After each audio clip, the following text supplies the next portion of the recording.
you heard me proclaim in the presence of many witnesses, and entrust them to reliable people who will be able to teach others also.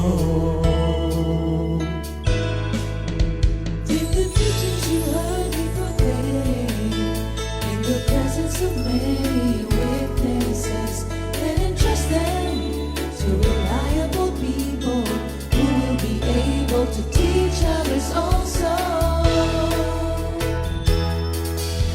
Take the teachings you heard me proclaim in the presence of many witnesses, and entrust them to reliable people who will be able to teach others also. Take the teachings you heard me proclaim in the presence of many witnesses, and entrust them to reliable people who will be able to teach others also. 2 Timothy 2:2. Hallelujah, 2 Timothy 2:2. Praise the Lord. 2 Timothy 2:2. You and me, let us proclaim the gospel. 2 Timothy 2:2. Hallelujah. 2 Timothy 2:2. Praise the Lord. 2 Timothy 2:2. You and me, Let us proclaim the gospel of Jesus Christ. Take the teachings you heard me proclaim in the presence of many witnesses, and entrust them to reliable people who will be able to teach others also. take the teachings you heard me proclaim in the presence of many witnesses, and entrust them to reliable people who will be able to teach others also. 2 Timothy 2:2. Hallelujah, 2 Timothy 2:2. Praise the Lord. 2 Timothy 2:2. You and me, let us proclaim the gospel. 2 Timothy 2:2. Hallelujah. 2 Timothy 2:2. Praise the Lord. 2 Timothy 2:2. You and me, Let us proclaim the gospel of Jesus Christ. The harvest is plenty, but the workers are few. As for me and my house, we will serve the Lord. We will serve the Lord.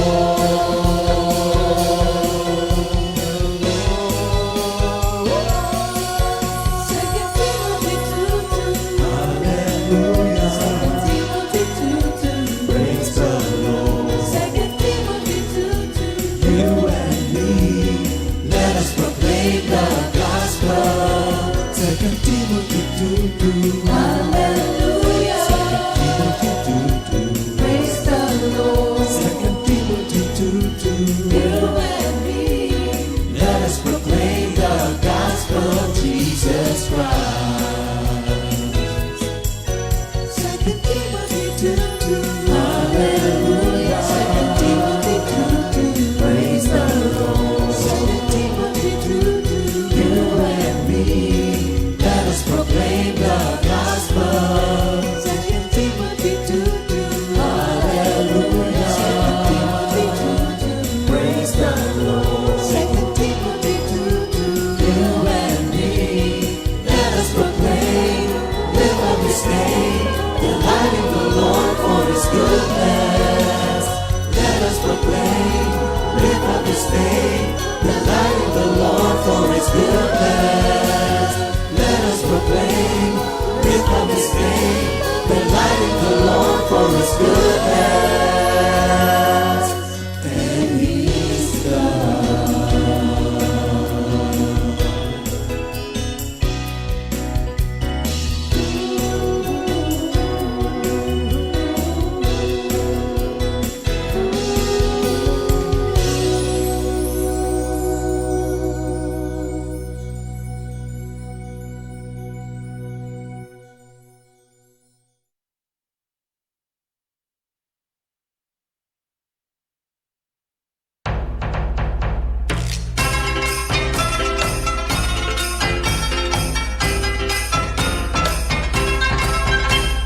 Pasko na naman kapatid ko, paggunita sa pagsilang ni Kristo. Pasko na naman kapatid ko, magmahalan, magbigayan tayo. Pasko na naman kapatid ko, paggunita sa pagsilang ni Kristo. Pasko na naman kapatid ko, magmahalan, magbigayan tayo. Ngunit wag lamang kung Pasko, gagawin ang lahat ng ito. Ugaliin natin kapatid ko, magmahalan, magpakailanman. Ngunit wag lamang kung Pasko, gagawin ang lahat ng ito. Ugaliin natin kapatid ko, magmahalan, magpakailanman.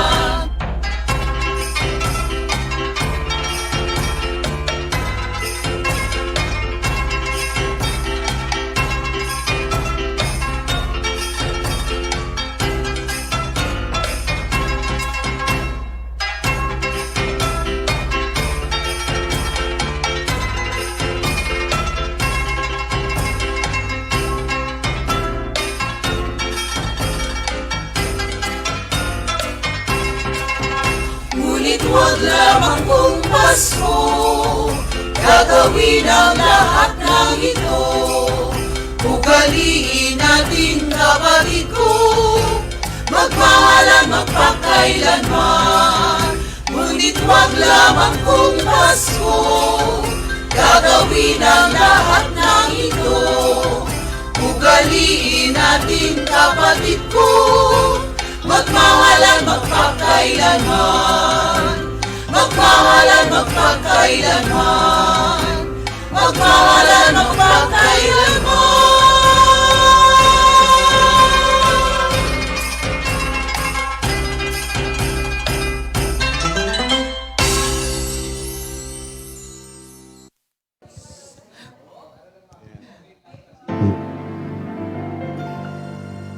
And I will dance for you, sing for you, lift my hands in praise of you. These are expressions of my love. Worship you and magnify your name. Seek your face, and in your presence remain. These are expressions of my love. And I will dance for you, sing for you, lift my hands in praise of you. These are expressions of my love. Worship you and magnify your name. Seek your face, and in your presence remain. All of these things I do unto you. These are expressions of, these are expressions of, these are expressions of my love. Ayan. Good morning, mga Good kapatid. morning, Jesus. Magandang umaga po. Good morning, Comfy. Lahat ng ating mga kapatid na patuloy po na hindi naman tumatangkilik lang, no? So patuloy na Tapat na nakikinig at nakikinig, sumusubaybay. nananabik sa araw-araw na pag-aaral na nagaganap dito sa ating umaga. So magandang umaga po sa inyo lahat. At ito pong, manalangin mo tayo, Mr. Ernie. Uy, may countdown. Teka, dadasal muna kami. Lord, salamat po unang-una sa kagalakan ng puso na nagbubuhat sa iyo, sa karunungan na ikaw ang Diyos na buhay.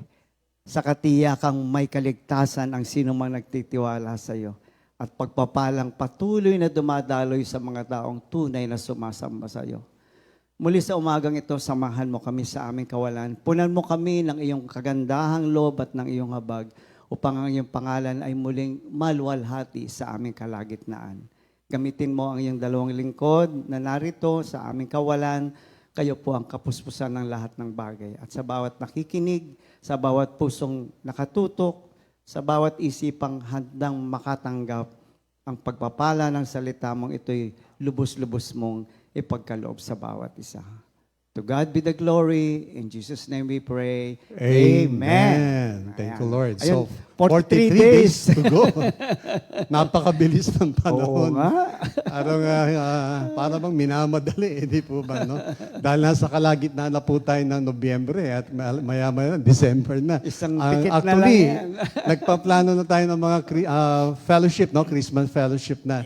Na pinaplano na po ang mga magaganap. At abangan niyo po yung mga announcement, yung mga magaganap itong this coming December. Yes. And good morning po sa North, East, West, South. Yes, Ayan. sa inyo po lahat. ng ating mga kapatiran. Baka meron kasi kami mamiss na hindi mabati. Kaya Mabuti na yun. sa inyo po lahat. At least nabati lahat. Kanarian at wala dyan. At doon sa mga sakaling manunod ng replay, salamat po sa inyong patuloy na pagsuporta. Anyway, no, yung ating verse of the week, dito po sa 1 Corinthians chapter 4, verse 7. For who sees anything different in you? What do you have that you did not receive? If then you receive it, why do you boast as if you did not receive it? Sa Tagalog naman po, basahin din natin. Unang Korinto, 4:7.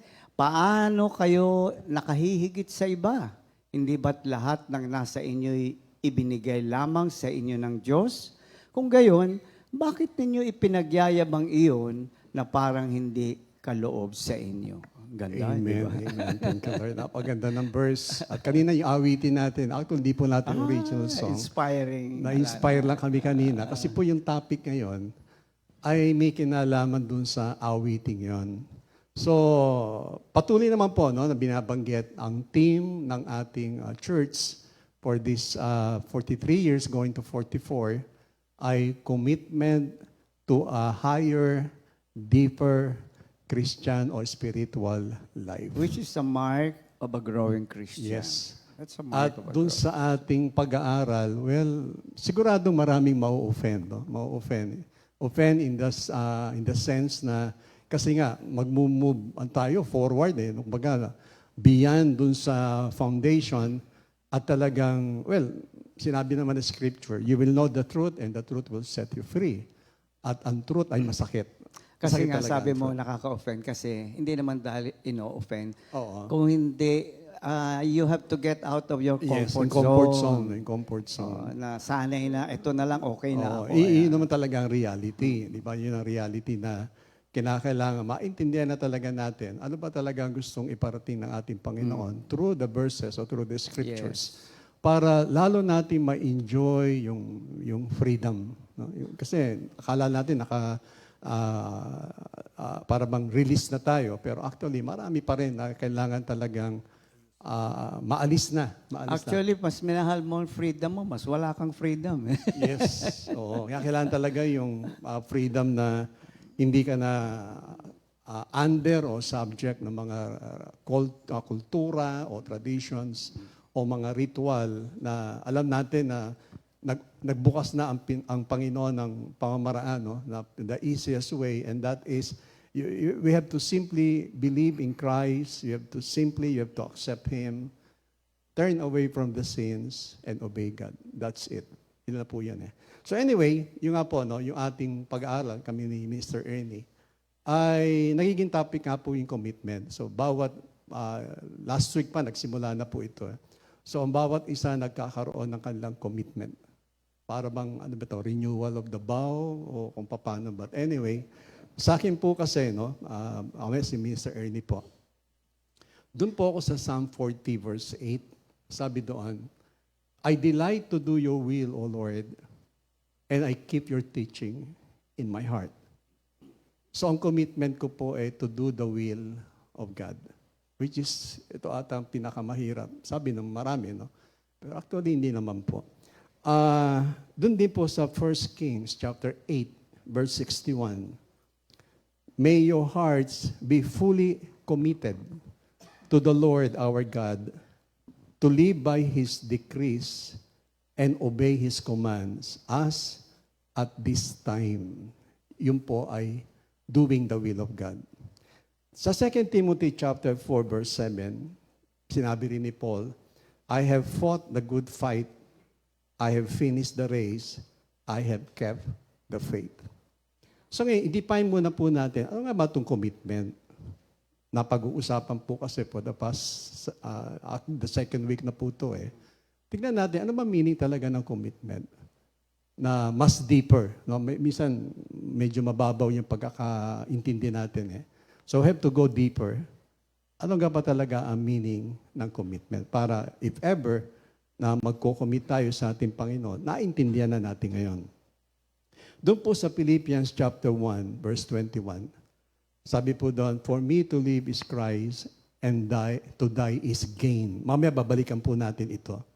But anyway, pag sinabi pong commitment or total commitment, hindi lang basta commitment, total commitment, na ibig sabihin that Jesus is our soul, o S-O-L-E, one and only authority.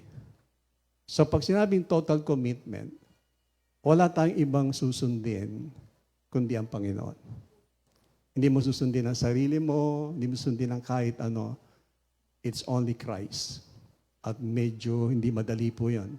Kasi sabi nga, siya yung sole authority, one and only na may kapangyarihan. Magsasubmit talaga tayo sa Kanya. Hindi lamang po yun, our guiding light. Para siyang lighthouse, diba? Sa lighthouse, makikita niya mga sa tabi ng sa dalampasigan, may mga parang tower, may tower, na kapag sa panahon ng storm, ay ito ang nagiging guide nila, na kahit na ganong kalakas ang alon, o kadilim, ang tinitignan lang nila yung lighthouse. Nagiging guide nila yon para marating nila yung pinakang shore, no? Safe place para dun sa mga barko o mga bangka. Hindi lamang siya guiding light, siya rin yung unerring compass. Pag sinabing compass, direction. Siya yung magdadirect sa'yo. Ang gagawin lang natin is simply sundin mo siya. At hindi rin ganun kadali yun, mga kapatid. Now, so what is commitment? So pag sinabing commitment, I will honor Christ. Meaning, pag sinabing honor Christ, talagang ibibigay natin yung due respect sa Kanya. Gagalang mo talaga siya. Hindi lamang I will honor Christ.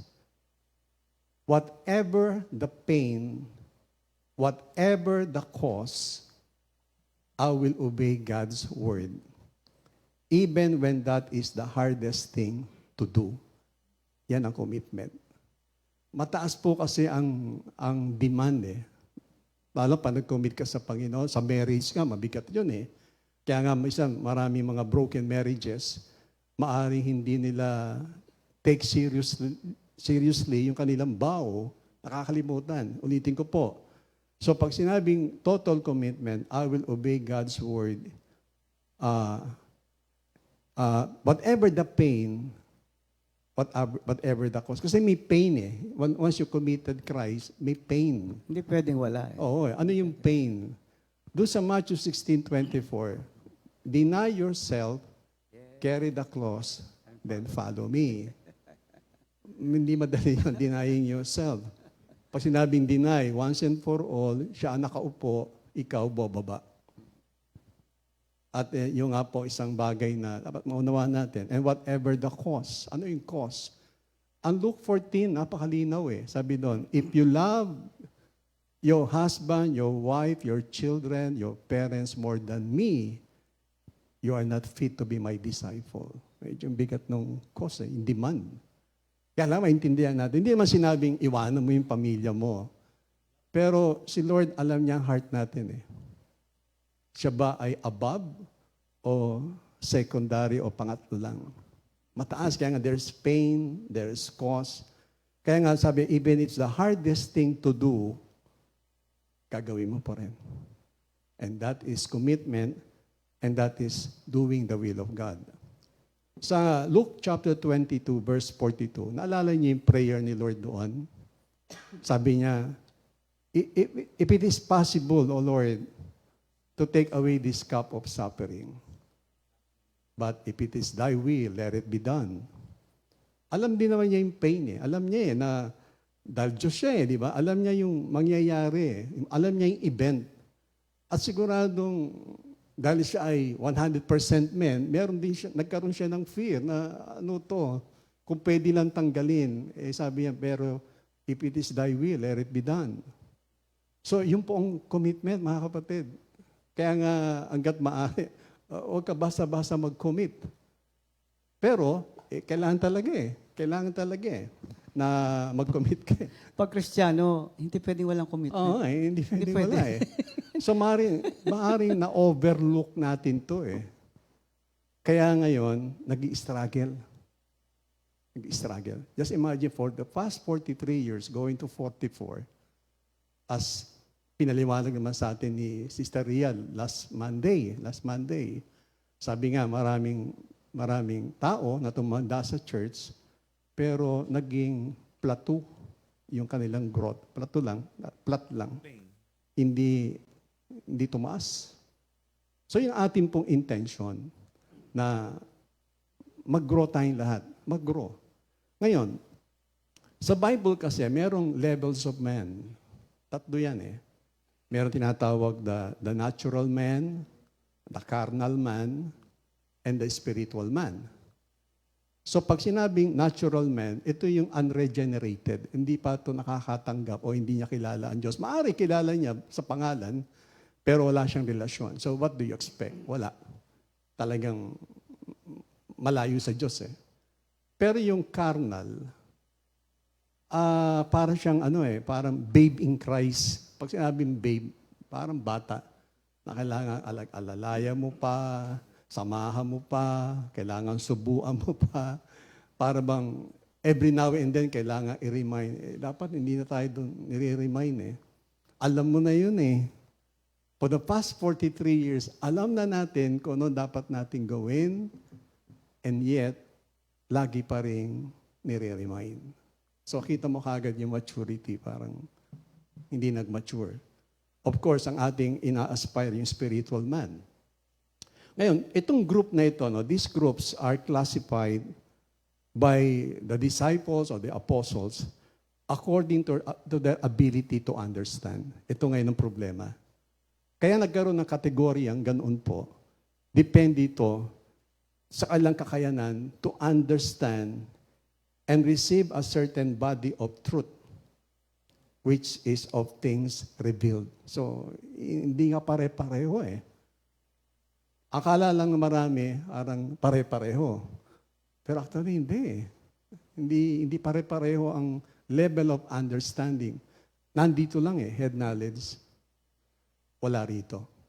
Ngayon, so yung classification na ito is made evident by that attitude toward things revealed.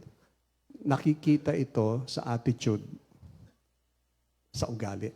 Magmamanifest eh. Hindi pwedeng hindi eh. Lagi may mga situations, may mga nangyayari. Ngayon, iba-iba yung respond ng tao. Doon na-expose yung puso ng tao. Yes. Kaya yun ang tinitignan doon na tagal na nito pero yung attitude niya ganun pa rin. So hindi nagmamature to. May problema. Now, doing God's will is living according to His Word. The Bible seeking the Lord's will is not a suggestion from God. It is a loving command. Hindi siya, mga kapatid, hindi sinasuggest, I suggest na kailangan mag-mature ka. I suggest, kailangan, hindi po. It is a loving command coming from God na He wants us to understand His will and reveal it in the Scripture. Kaya kailangan pamilya ka sa Scripture. Dahil sabi nga, ano ba ang will ni Lord? Well, napakasimple po eh. Pag sinabing will, if we're living according to His word and His standard, then we're doing the will. Ngayon, kung we're living below the standard, wala tayo sa will. Yan lang, ganun lang, kasimple po yun. Kaya nga, to know God, alam nyo pa, ito yung, nagulat din po ako dito sa aking nakitang isang sentence. To know God's will is the highest of all wisdom. Siya pala ang pinakamataas na wisdom. Now, once na-attain mo yun ang greatest wisdom. Hindi lang pala yung alam mo ang mga ilang bagay o konting bagay, kundi siya ang pinakamataas na wisdom na kailangan i-aspire natin at magkaroon tayo dahil yun ang pinaka-greatest of all the wisdom na doing the will of God. Amen. Now, sa Ephesians chapter 6, verse 6, not with eye service as men pleasers. Pag sinabi mong eye service, parang nagsiserve tayo o ginagawa natin ang mga bagay-bagay kapag mayroon nakamasid, may nakakakita. Dapat may nakakakita o wala, ginagawa mo. Di ba? Minsan, ba't nga ba ganon? Pag may bantay, sipag lahat. Pag walang bantay, bahala ka na dyan. Eye service. As men pleasers. Sino ba dapat natin i-please? Di ba dapat si Lord? Minsan, nagiging man pleasers na hindi tama. But as kinakailangan, not with eye service or man pleasers, but as bond servants of Christ. Bond servants. Doing the will of God from the heart. Ito na. Hindi ito. Kasi ito, marami, halos lahat tayo, ito. Ito. Yung puso. So the Bible instructs us to do the will of God from the heart. From the heart. Now, tignan natin Psalm 40 verse 8. Sabi doon, I delight to do your will, O Lord, and I keep your teaching in my heart. Now, dito po kasi yung psalmist, he was expressing his heartfelt commitment to God. Heartfelt commitment to God. The psalmist expressed a profound, ibig sabihin, deep, malalim declaration of intentions and desire to follow God's will. Iyon ang declaration niya. Commitment niya. Coming from the heart, na I delight to do your will, O Lord. Yung desire niya na talagang maglingkod sa Panginoon. It is a declaration rooted in love. Ito yung kanyang problema. So yung commitment na gagawin natin, hindi para sa anumang bagay, pero based ito sa love and obedience rather than a mere duty. Dito ngayon nagkakasubukan. Gaano mo kamahalan Diyos? Gaano? Si Lord, alam niya heart natin lahat eh. Tsaka yung pagsunod. Lagi ang keyword sa blessing is obedience eh. From the start from the book of Genesis to book of Revelation, makapansin nyo laging obedience yan. Ang Deuteronomy chapter 28, napakalinaw, verse 1 to 14, if you obey Him in every detail of the law, all these blessings will accompany and overtake you. So, here, sabi nga po, the inner disposition of delight in fulfilling divine commandments reflects a transformation that can only arise from a heart aligned with God's purposes. Ang tanong, naka-align ba yung puso natin sa purpose ni Lord? O lihis? Tayo lang po nakakaalam yan eh. Kung naka-align talaga tayo eh. Pero sad to say, madalas nasusway. Nasusway kasi wala sa heart eh. So in David's declaration, reveal his deep-seated joy in seeking God. Yung saya na sinisik mo talaga siya. Masaya ka na ini-enjoy mo yung paglilingkod mo sa Panginoon. And as he submits his will to the divine plan, revealed in the Scripture. So yung great plan ng Panginoon, nakareveal naman po sa Scripture eh. Alam naman natin, kaya kailangan maging familiar tayo doon para alam natin kung tama yung direction natin o hindi. Now, the commitment to do His will is not just an obligation, but a source of joy and fulfillment, emphasizing that true devotion is a matter of the heart. So, yung true devotion po talaga, galing sa puso eh. At magre-reflect ito eh. Hindi pwedeng hindi. Kung gaano kadalas na nag-spend tayo ng time kay Lord, magre-reflect. At makikita ito, hindi pwedeng hindi. Hindi mo rin to pwedeng, i-disguise o magkunwari. Kung magkukunwari, hanggang kailan tayo magkukunwari? Hanggang kailan tayo, sabihin natin na ini-enjoy natin na pretending to be, pero hindi naman. Kaya ito it's a time of self-examination. Tingnan natin ating mga sarili. Now, the psalmist emphasizes that when God's law the psalmist emphasizes that when God's law are inscribed within us, our actions becomes delight rather than a burden. Para ba ang hirap naman sumunod kay Lord? Ang hirap naman, daming demand, dami namang utos, konting mali, parusa agad, konting ganito, ganyan. Pero not until, pag sinabing inscribe, nakasulat. Sa 2 Corinthians chapter 3, sabi ni Paul, do I still need a letter of recommendation? Kailangan po ba yan? Kailangan pa ba ng mga credentials to prove to you that I'm a Christian? Pero sabi niya, all of these things are not written on tablet of stone, but it's written in the heart. Paano mangyayari? Well, si Lord alam niya kung ang salita nakasulat talaga, nakatatak. Hindi, para hindi struggle ang pagsunod. Kasi alam mo, dapat kang sumunod dahil nakasulat. At hindi to basta-basta mabubura. Hindi ka pwede nitong isway dahil alam mo kita mo kagad. So itong mga bagay ito leading us to deeper understanding and connections with our Creator. Amen. Now, balikan ko po yung sabi ko kaninang Philippians 1. Napakaano po sa akin ito na tumatak ito sa akin a few months ago na nakaupo ako doon sa terrace early in the morning. Usually, ginagawa ko naman po kasi minsan alas 3, gising na ako, alas 4. So, ginagawa ko, upo ako doon, meron ako maliit na table, coffee table, nagkakape ako, tapos nagmumuni-muni sa maraming bagay.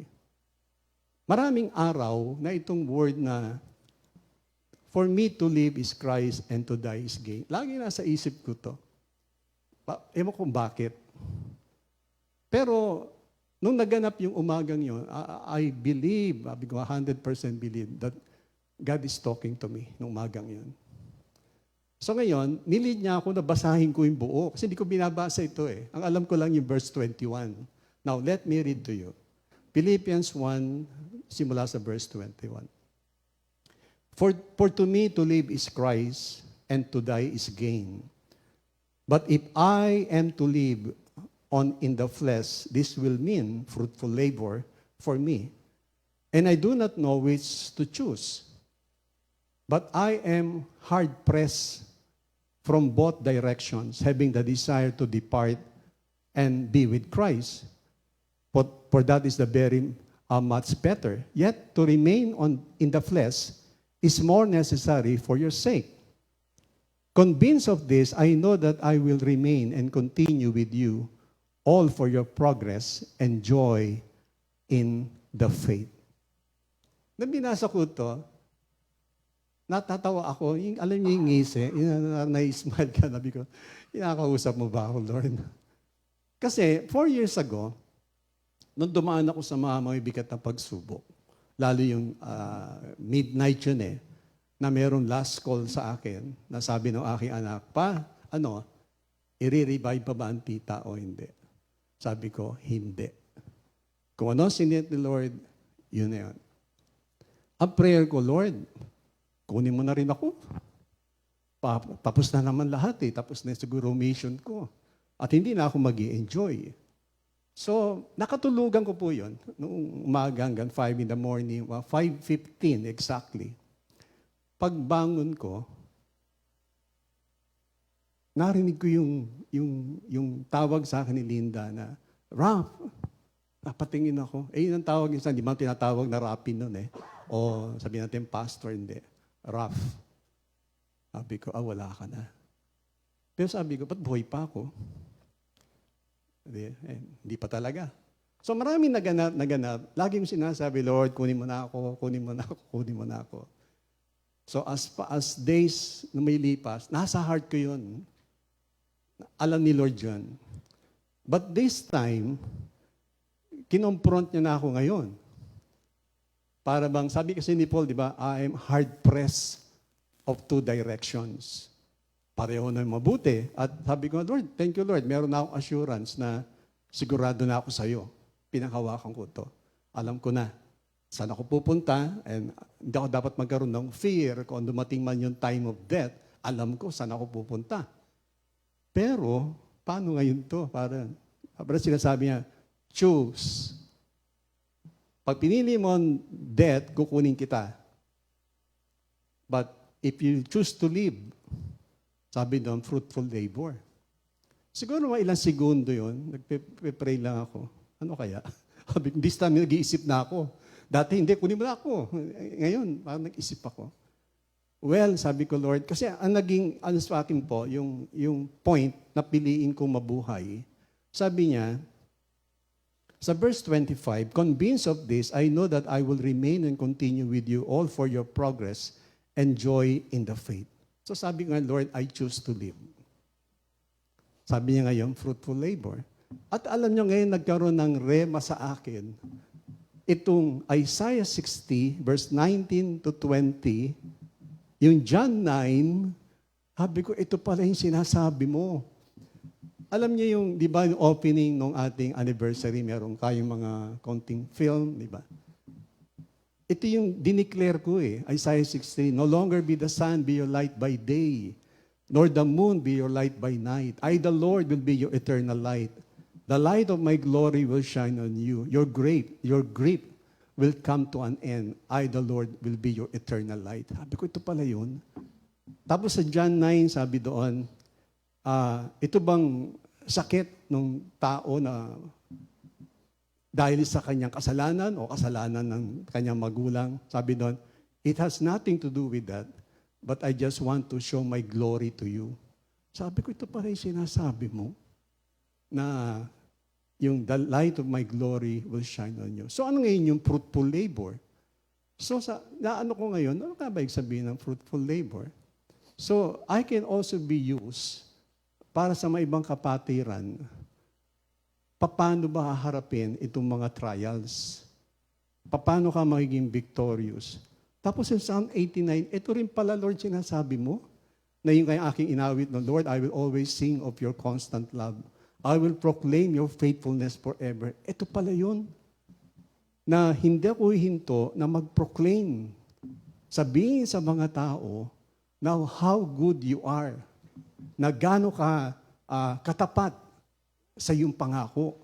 Kaya sabi ko, Lord, oo nga. Kaya tawa ako ng tawa nung na-share ko nga kay Pastor Alex. Sabi, alin pinili mo? Sabi ko, I choose to live. Praise God. Ako rin, sabi ko, sabi ko sana, I choose to die. Sigurado na ako doon kay Lord Pero hindi Marami pa pala akong pwedeng tulungan. Marami pa pala, pwede pa pala akong gamitin ni Lord to set an example to other people na paano magko-commit, paano mabubuhay, paano magaganap yung miracle after miracle. Actually, talagang yung miracle after miracle, nagugulat talaga ako kay Lord. At tuwan-tuwa ako talaga kay Lord na every day is a miracle. Every day yan. At yun naman talaga ang totoo. Kaya nga, no, yung aking nga pong commitment, Lord, ang commitment ko, I will do your will. Bagamat ito ay magdidiman sa akin, merong pain doing your will, even if itong mahirap gawin, still, Lord, by your grace, susunod pa rin ako sa gusto mo. Kung anong sinabi mo, kaya lagi ako everyday, Lord, ano ang will mo sa akin today? Guide me. Pagdating ng gabi, Lord, salamat kung ano yung pinagawa mo sa akin sa araw na ito at nagawa ko by your grace, salamat. Tutulog na ako. Nawala na sa akin yun, Lord, kunin mo na ako, kunin mo na ako. Nawala na ako doon, mga kapatid.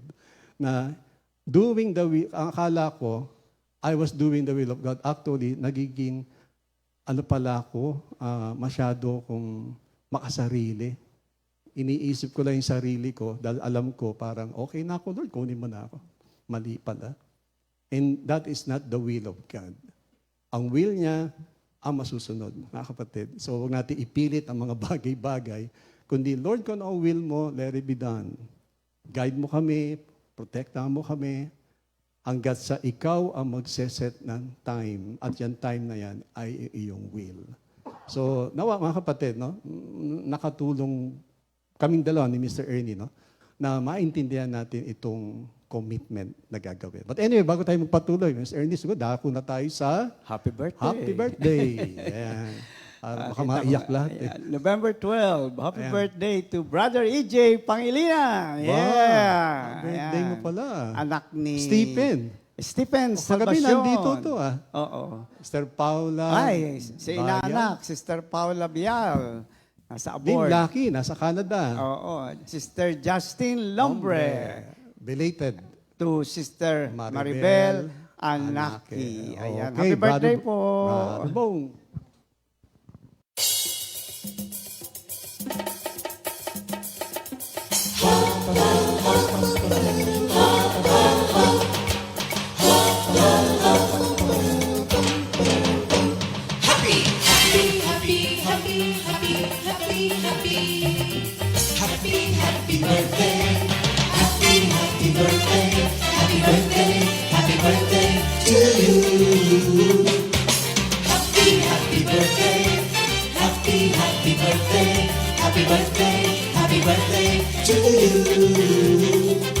Happy birthday! Even the Lord doesn't feel it, when the Lord's light shine upon you. Happy birthday to you. Happy birthday to you.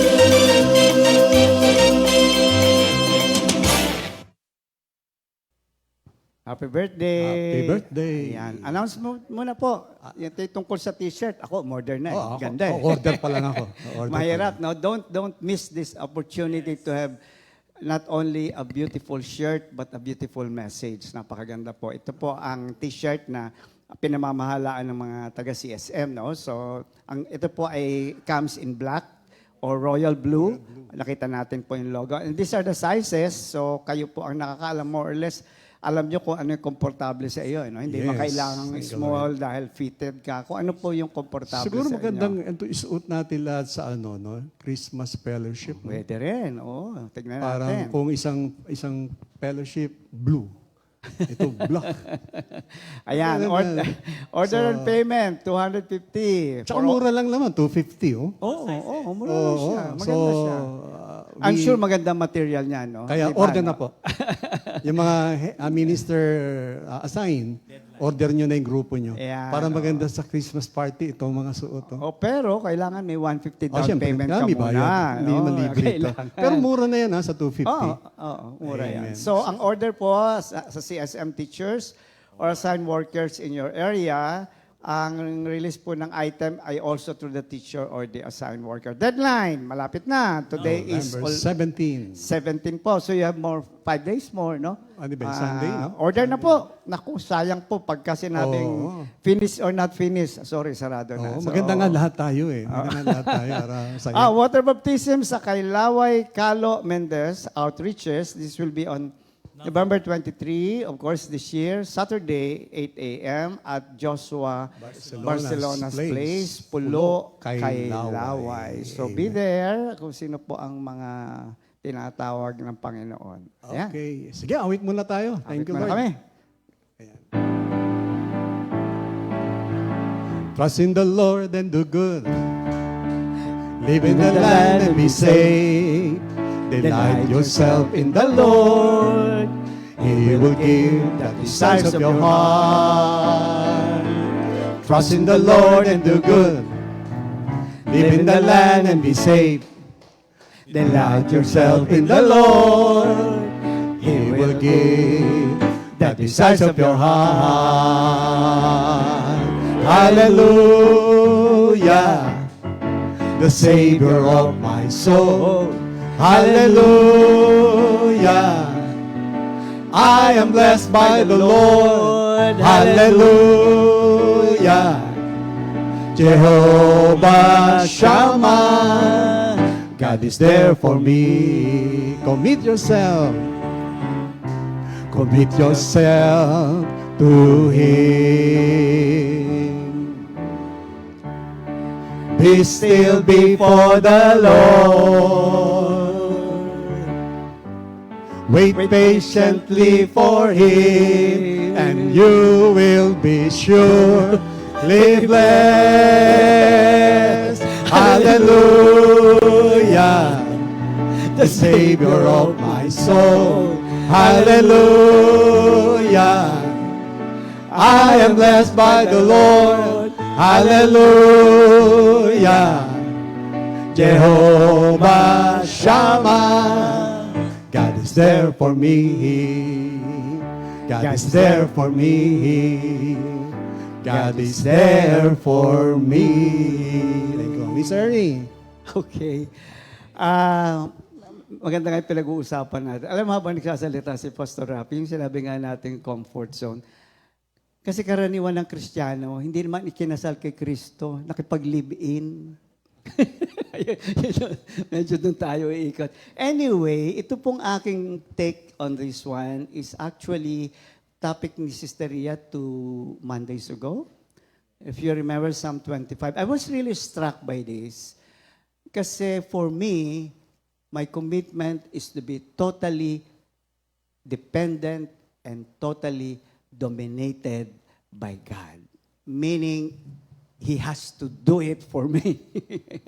Wala akong pwedeng... Of course, I simply respond, but Psalm 25 is total domination of God in the life of a Christian. At doon lang po ako sa verses 4 and 5. Sabi po dito, show me your ways, O Lord, teach me your path, lead me in your truth and teach me, for you are the God of my salvation. On you I wait all the day. So yung nabanggit po kanina ni Pastor na hirap tayo dito pagdating sa commitment. Kasi the natural man, which he mentioned kanina, is actually very much against God dominating their lives. Ayaw natin nun. Ayaw natin, we do not acknowledge completely ito na ang paborito kong word, sovereignty of God. Ayan, tama na. So, most of the time, that's the issue. Yung sovereign rule of God is nire-resist natin kasi yun ang natural man sa atin. Yun yung flesh na kahit nga tayo ay Christian, bumabangon at bumabangon nga. No? So, yun ang issue natin sa Panginoon. Even Peter, no? Actually, ay nakarinig sa ating Panginoon. Basahin ko lang sa Matthew 16:23-24. A very clear definition of a natural man against what God wants from us. But he turned and said to Peter, "Get behind me, Satan. You are an offense to me." Why? For you are not mindful of the things of God, but the things of man. Ang tao, sasabihin niya, sige, dadasalan kita, sisimbahan kita, pero huwag mong pakikialaman ang buhay ko. Kaya nga sabi ko kanina, medyo ang maraming Kristiyano, mas gusto nila, live in na lang tayo, Lord. Huwag tayong dumating sa ganung point. So that's a clear, simple definition of our issue with God. No, we are more mindful of the things of man. Sabi nga kanina ni Pastor Rafi, nakita ko, may pagka-selfish pala ako. Natural nga, nangyayari nga ito, nagiging bahagi. Kaya nga kailangan pag-aralan natin. To remind ourselves again and again, that we are not mindful of the things of God. So dito makita natin, the natural man lives independent of God. Nang sila ay kumain ng bunga ng tama at mali, ang tao na nagsabi, ako ang magde-decide kung ano ang tama at kung ano ang mali. At ang definition ng good and bad, sa akin din manggagaling. At yan po ang nangyayari ngayon. Kapag wala tayong pagkakakilala sa Diyos, kung tatanggapin natin ang katotohanan nung araw, ganyan ang buhay natin. Sa akin, ito ang tama. Sa akin, ito ang mali. No? So, wala ang involvement ng Diyos. Wala ang tinatawag na ang Diyos ang nagdo-dominate sa buhay natin. Ano? So, that is our natural disposition or what we call the Adamic nature. Alam ko ang tama, alam ko ang mali, hindi ko kailangan ang Diyos. Pagka-krisis na lang, baka sakali magdadasal ako sa Kanya. That's the natural man. No? So human nature does not acknowledge God's sovereignty.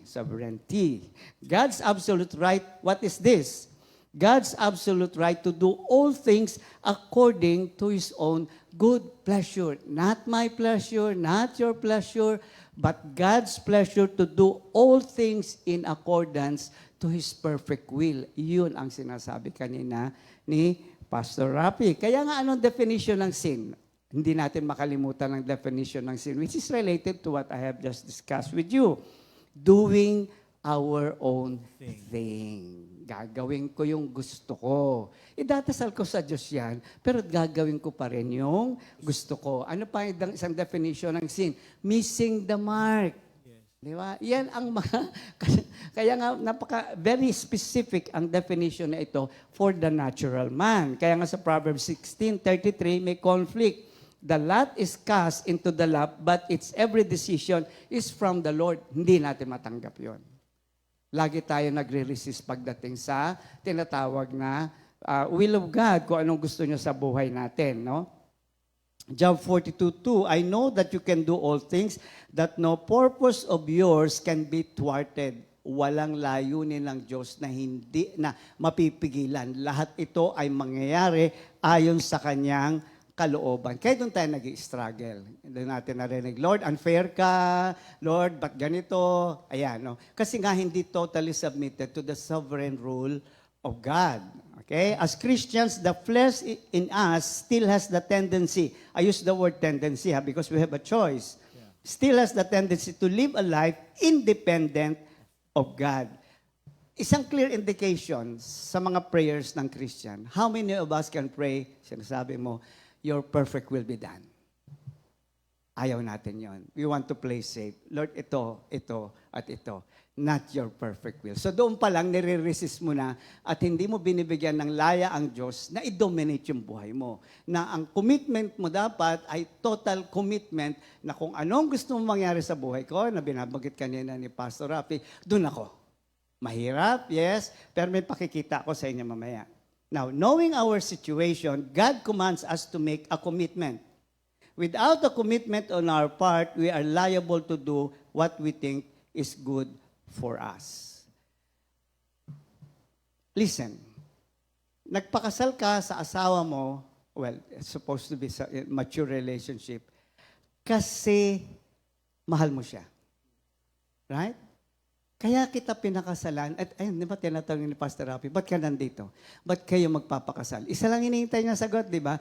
Kasi mahal ko siya. So yung sinasabi kanina na ang commitment ay hindi option, hindi recommendation, it's a command. It's a loving command based on a relationship. Ang utos ng Diyos sa atin ay ano? Mahalin mo ako ng buong lakas, ng buong isip, ng buong katauhan mo. At hinihintay ng Diyos ang response natin. At ano ang response natin? I-commit natin ang sarili natin sa Kanya. So, hindi pwedeng walang commitment ang isang Kristiyano. Kasi pag hindi ka nag-commit, ano ibig sabihin nito? Hindi mo mahal ang Diyos. Hindi ba? Kaya masasabi, ba't hindi niyo pakasalan? Hindi, okay na to. No? Mamaya may titignan pa tayo. So, ang ating commitment is a response to a loving command. Na kung mahal mo ang Diyos, it comes easily to say, I'm willing to commit. Parang, di ba, mag-aasawa kayo. Ano? Sige na, pakasal na tayo. Gusto ko na lumagay sa tahimik kasi ayaw ko na ng magulong buhay. Ay, isang nakikita ko dyan yung barko Yung barkong layag na hindi na nakarating sa port. Yun yung sinasabi mo eh. Walang lighthouse eh, no? Ikot lang, ikot yan hanggang ma-shipwreck. Yun ang problem. May mga Kristiyano, ganun din.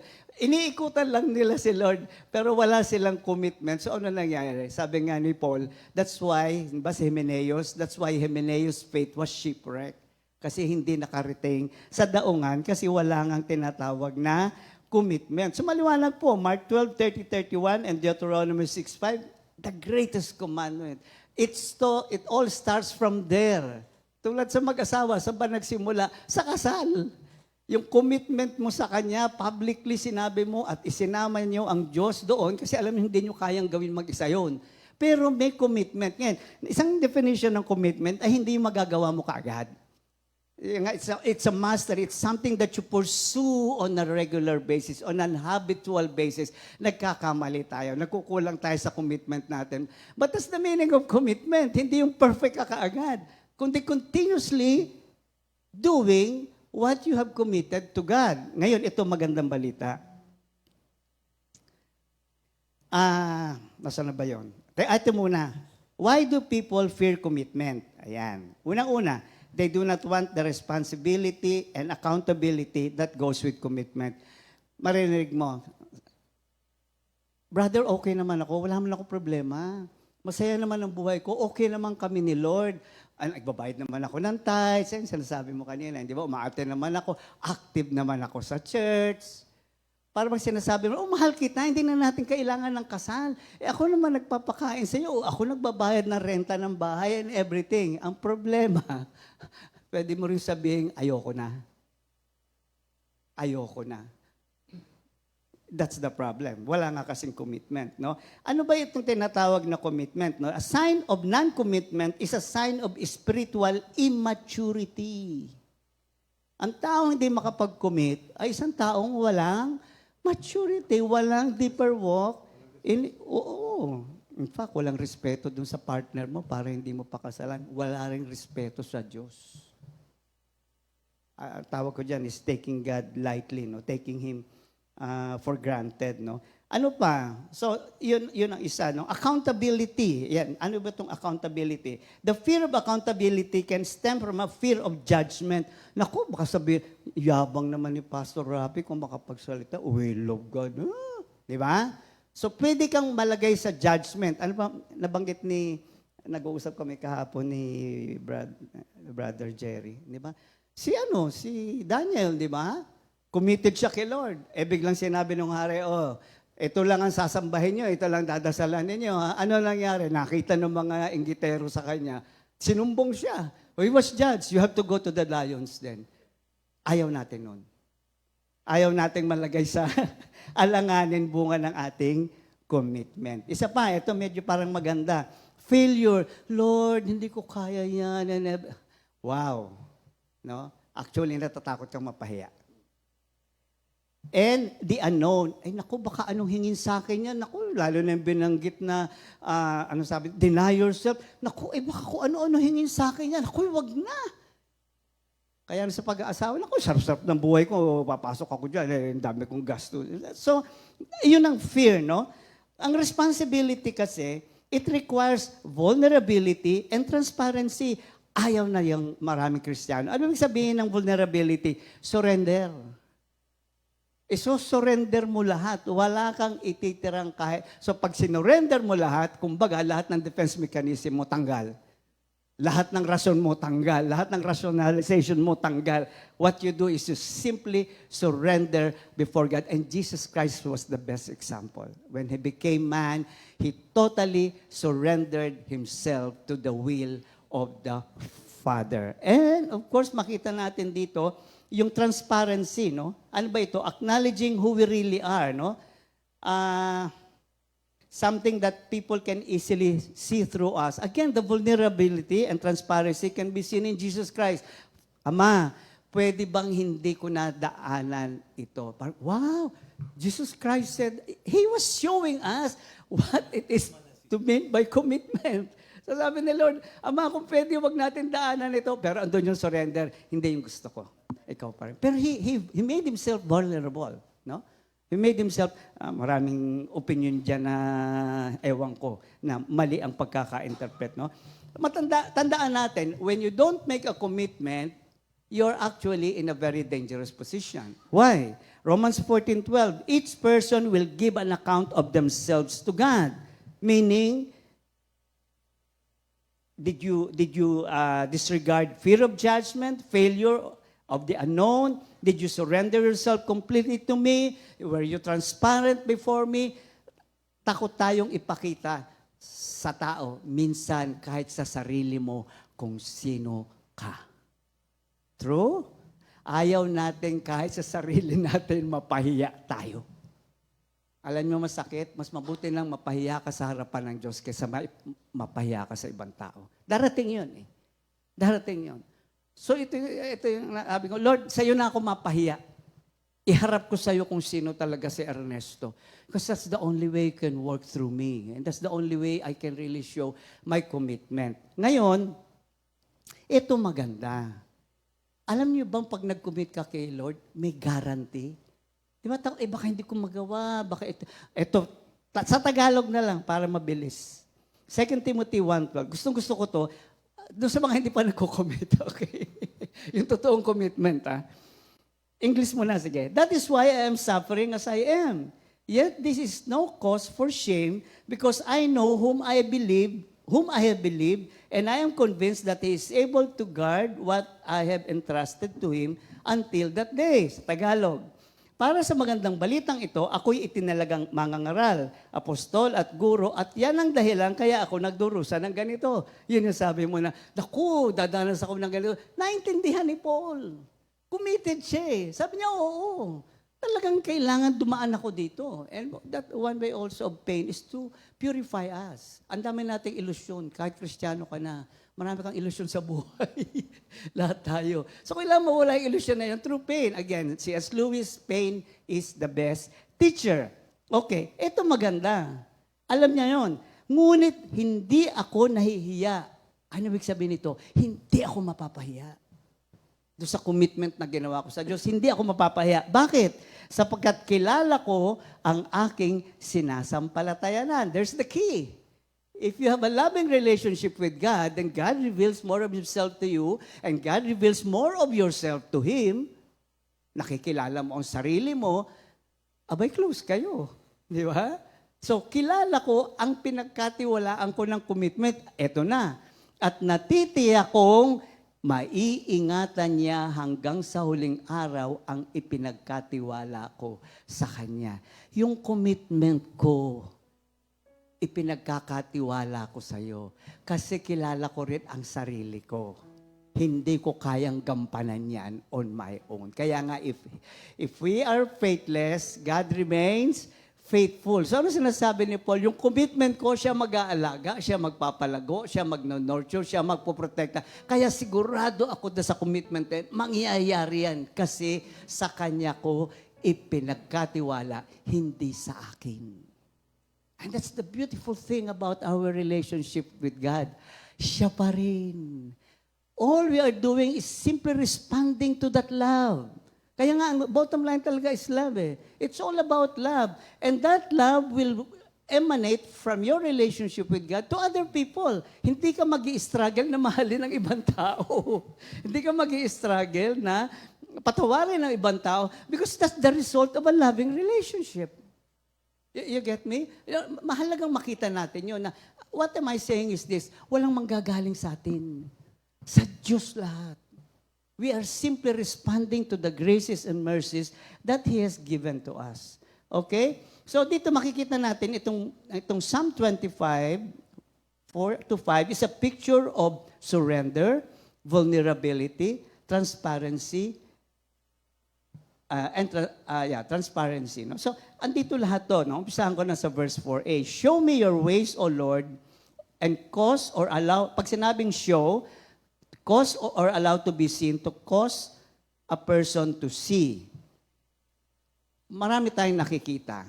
Pero yung nakikita natin madalas, kung wala ang gabay ng Diyos, iba nakikita mo. Example na lang. Antipatiko yan. Yun ang nakita mo. Kilala mo ba? Alam mo ba kung sino? Alam mo ba pinanggagalingan? Yun ang nakikita natin. Kaya nag-aaway-away tayo minsan, di ba? Kaya minsan kailangan dasal mo, Lord, ipakita mo nga sa akin. Kasi madalas ang ating nakikita ay impluensya ng sarili nating pangunawa. And we need to recognize that. Hindi, tama ako. Hindi, alam ko No. Sabi dito, show me your ways. It's a plea of feeling our own unworthiness. See? We need to see that every time. We need to see our unworthiness and listen, and satisfied with the riches of God's mercy and grace. Ipakikita ng Diyos sa akin ito. Kasi handa akong tanggapin na hindi ko naiintindihan, hindi ko talaga nakikita ang tunay na sitwasyon. Kaya tayo nagre-react na madalas. Kasi yung nakikita mo, magre-react ka doon sa naintindihan mo. Pero when you Lord, show me. Di ba? Kagaya ng, bakit may testing? Lord, show me. Hindi mo ako pinaparusahan. Naku, lagi ko narinig yan. Pinarurusahan kasi. Sabi ko, paano ka magdadasal sa Diyos na galit sa'yo? Na wala palang ginawa ang Diyos sa'yo, kundi parusahan ka. Hindi, tinutuwid ka kasi mahal ka. See? Kung hindi mo makikita yon, magagalit ka sa Diyos. No? So the prayer of the psalmist is that he may be able to understand the methods of God in order to regulate his own conduct and not to lean on his own understanding. Listen, that he might always be under the guidance and direction of God. So this is discerning the will of God. In discerning the will of God, sa Diyos pa rin ito manggagaling if we are willing to pray, Lord, show me. Nung naghiwalay kami ni Mrs. na bruha siya sa akin at bruho ako sa kanya, at nang siya'y umalis, walang third party, no? Kasi mabait ako eh. Okay.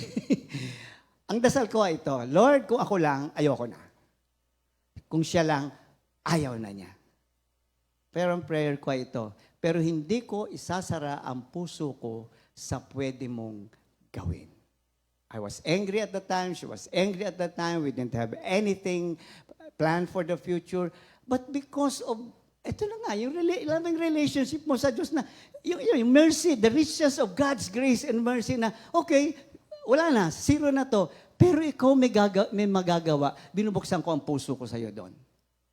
Okay? So, this is discernment. No? The process of Christian spiritual discernment whereby God guides the individual to help them arrive at the best decision. So, my best decision at the time is I am going to wait as to what you are going to do with this family.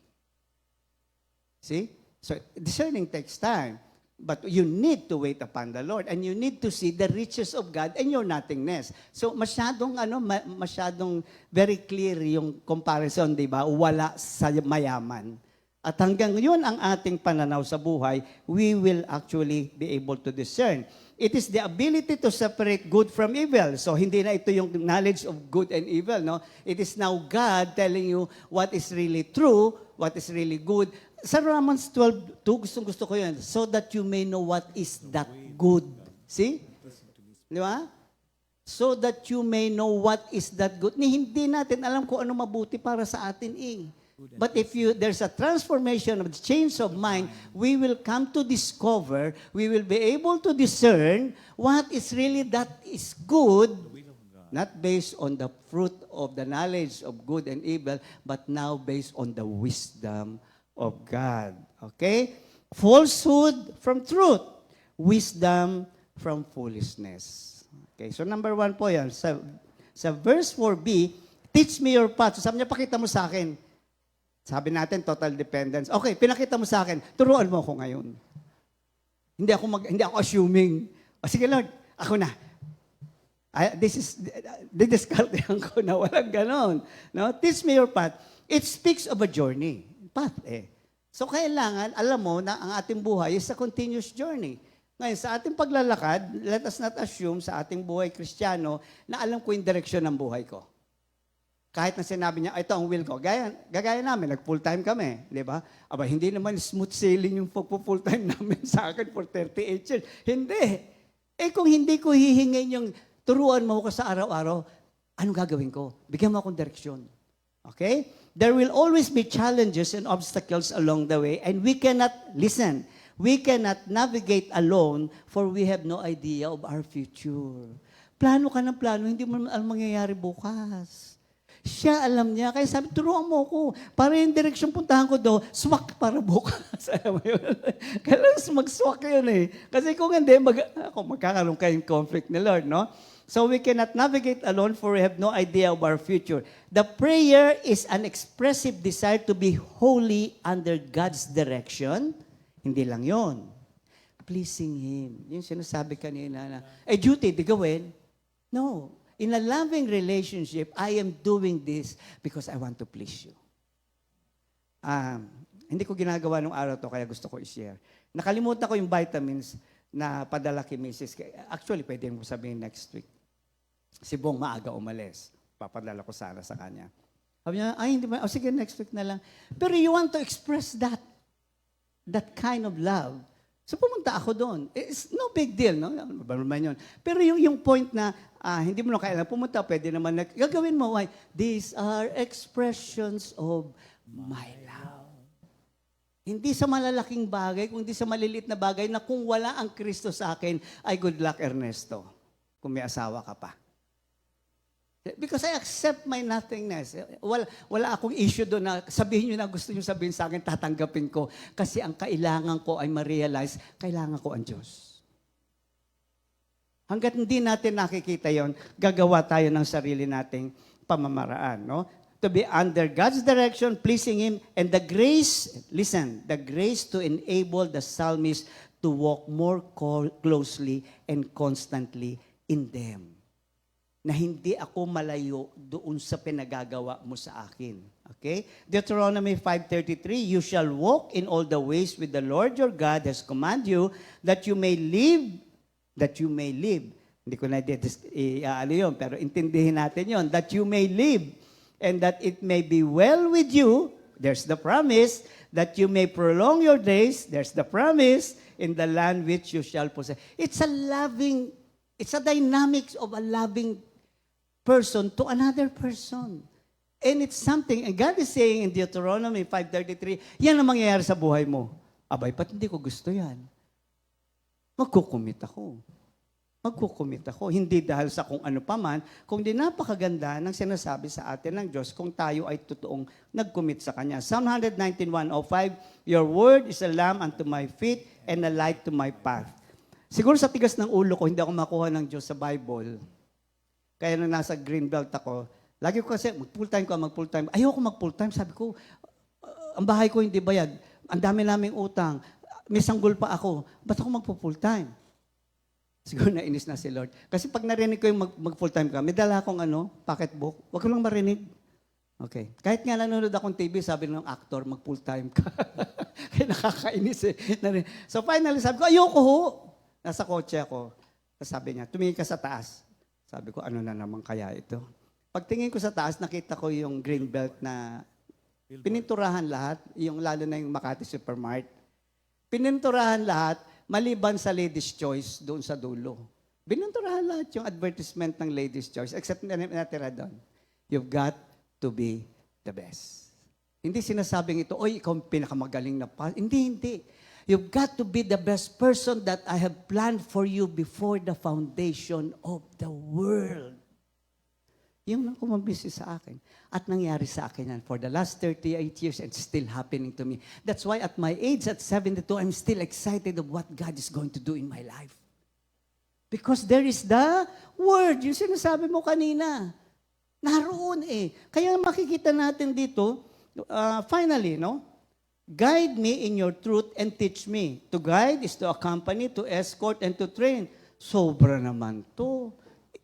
Kung baga sa tao, ano ka ba naman? Wala ka bang utak? Pinakita ko na sa'yo, tinuro ko pa sa'yo. Anong gusto mo ngayon? Samahan pa rin kita.